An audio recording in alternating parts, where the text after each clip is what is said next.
Assalamualaikum warahmatullahi wabarakatuh. Nama saya Ratih Halimantu Sadia. Saya dari kelas 2D Fakultas Agama Islam Yusuf Tangerang. Di sini saya ingin menjawab pertanyaan UTS mata kuliah usul fikih. Baik, secara terminologi banyak definisi yang diberikan para ulama tentang usul fikih. Namun di sini hanya akan dikemukakan beberapa definisi yang lengkap dan mudah dipahami. Salah satunya adalah definisi usul fikih. Definisi usul fikih yang dikemukakan oleh ulama usul fikih yaitu Muhammad Khudori Baik, yaitu ahlul fikih adalah ilmu tentang kaidah atau aturan-aturan di mana dengan kaidah tersebut seorang mujtahid sampai menemukan hukum syar'i. Lalu yang diambil dari dalilnya Al-Hisabalahi, ilmu usul fikih adalah kaidah-kaidah yang dengan kaidah tersebut menyampaikan untuk mengistinbatkan, mengeluarkan hukum dari dalil-dalil yang terperinci. Abdul Wahhab Khalifah mendefinisikan usul fikih ilmu tentang kaidah-kaidah atau ketentuan-ketentuan yang membahas yang dijadikan sebagai sarana untuk memperoleh hukum-hukum syar'i yang berkaitan dengan amaliyah dari dalil-dalilnya yang terperinci. Lalu menurut Abu Zahra, usul fikih adalah usul fikih tentang kaidah-kaidah yang menggariskan jalan untuk memperoleh hukum syara yang terperinci. Maka dia adalah kaidah-kaidah yang menjelaskan metode atau bisa juga disebut thoriqoh. Metode yang pertama adalah ada metode bayani.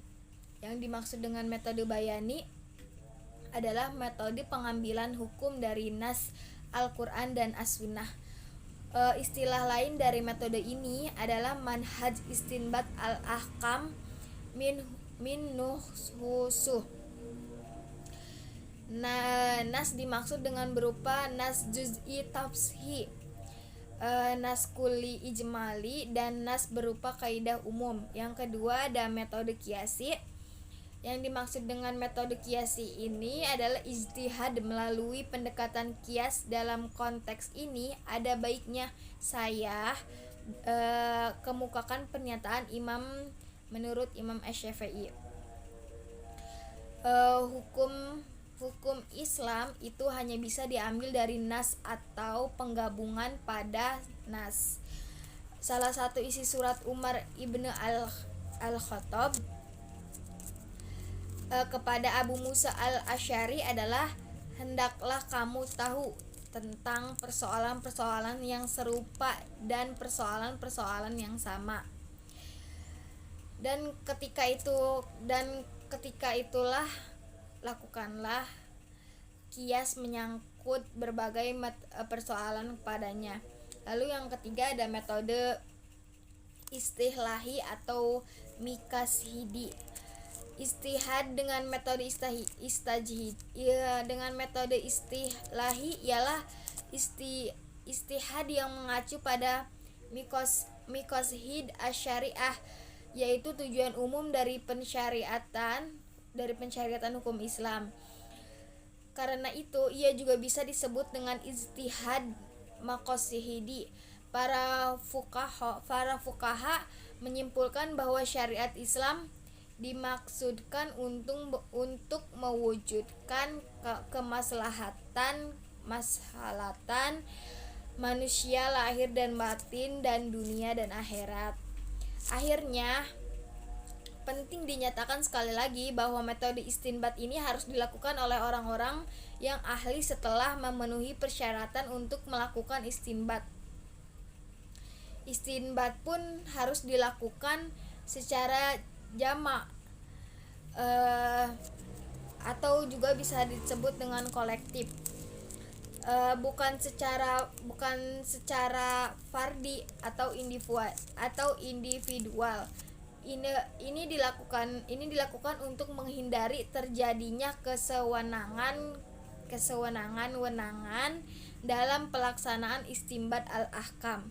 Sekiranya disebut bahwa metode istinbat ini terdiri dari metode bayani, metode qiyasi, dan metode istilahi, maqashidi yang mencakup istihsan, maslahah, mursalah, dan urf. Maka tak menutup kemungkinan metode maqashidi ini untuk memperlebar cukupannya pada istinbat pada sad ad-dzari'ah seperti telah diuraikan dalam kitab-kitab usul fikih. Penyelesaian hukumnya, untuk mencari hukum atas suatu perkara, kita terlebih dahulu mencarinya di dalam Al-Qur'an. Lalu kita terlebih dahulu mencarinya di dalam Al-Qur'an. Jika tidak ada dijelaskan dalam Al-Quran, maka kita mencarinya di sunnah. Jika tidak ada juga, baru kita mencarinya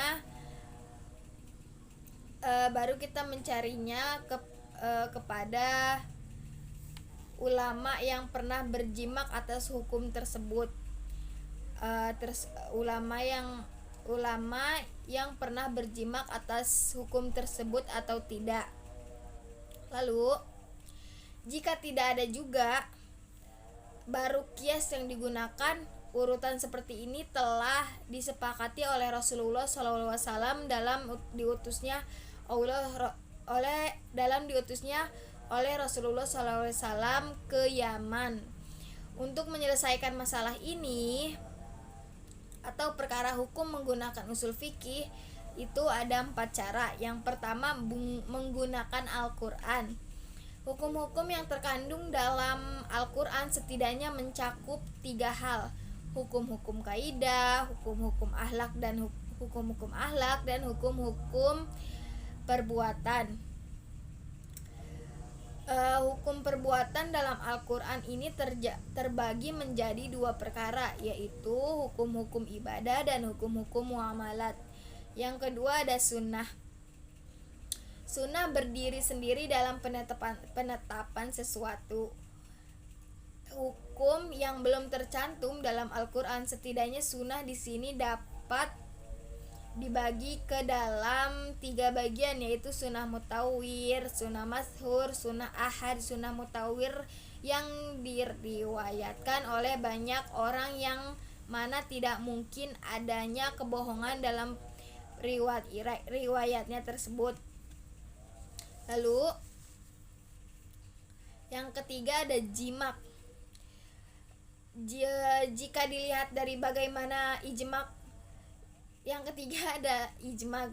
Jika dilihat dari bagaimana ijmak itu bisa dihasilkan, maka ijmak dapat dibagi menjadi 2 jenis, yaitu ijmak sahih dan ijmak sakuti. Ijmak sarih adalah ketika semua mujtahid secara tegas menyatakan persetujuannya. Lalu sedangkan ijmak sukuti adalah ketika persetujuannya para mujtahid tidak diperhatikan secara tegas karena sikap mujtahid yang diam atas suatu hukum. Yang keempat ada qiyas. Qiyas berarti pengambilan hukum suatu perkara yang tidak ada dalam nas atau teks, yang tidak ada mencerminkannya atau menganalogikannya kepada perkara yang ada hukumnya di dalam nas dengan dasar kesamaan ilatnya atau dengan sebab hukum. Mayoritas ulama berpendapat bahwa qiyas dapat dijadikan hujah. Dalam hal ini qiyas berada pada posisi keempat dalam sumber hukum Islam. Akan tetapi beberapa kelompok yang akan menolak kias seperti Nizamiyah, Zahiriyah, dan beberapa kelompok syariah, banyak sekali dalil-dalil yang dapat membuktikan kehujahan kias, baik itu dalil dari Al-Quran, Sunnah, maupun secara akal. Baik, itu saja dari saya, kurang lebihnya saya mohon maaf. Billahi taufiq wal hidayah. Wassalamualaikum warahmatullahi wabarakatuh.